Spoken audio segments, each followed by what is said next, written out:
one, you need to reach out to your TG and communicate the value proposition very clearly. Two, I think you need to be available, and at the point of sale, at the moment there's need realization by the customer, the availability has to be there. And number three, overall experience of the journey of this purchase cycle, right from customer awareness to customer advocacy. It's very important to give a great brand experience to a customer, for the customer to be one for the lifetime.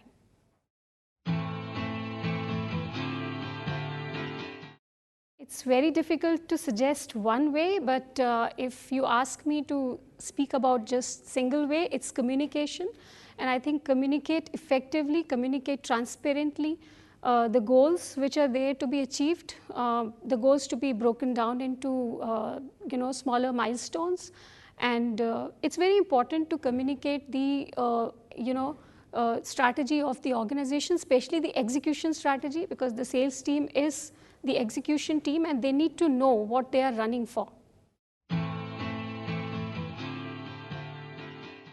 I think it is very important that you have the right set of people at the right time for the right job that you can do at the time of interview, and you have hired people with all those mapping which you have done. But often it happens that in the organization, when the business goal changes or the strategy direction changes, you often find some of the people not really performing that well while they were very good at their previous job. So it's important to do the skill set mapping, capability mapping, and also knowing the interest levels of your people pretty well, so that at all the time they are relevant for the job, and they were very good in the past, they're not so good in the current scenario, will never arrive. So I think it's important that we, at any point in time, we know the people and we map the skill sets of our people and keep planning. Human resource is not a resource which is not changing. It's an ever changing. People evolve, people develop a lot of new skills, and hence it's important to know your people very well.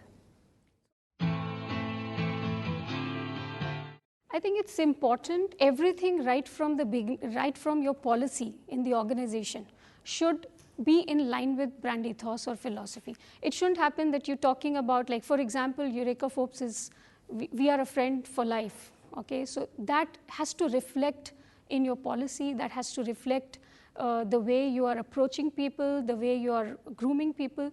It cannot, you have to live the philosophy as a brand internally, and also when you are dealing with your customers. For instance, if there is a customer problem, you have a brand ethos which talks about customer centricity, and then your action is just against that, it will not go through very well with the youngsters. So it's important to live the philosophy yourself in everything that you do within the organization.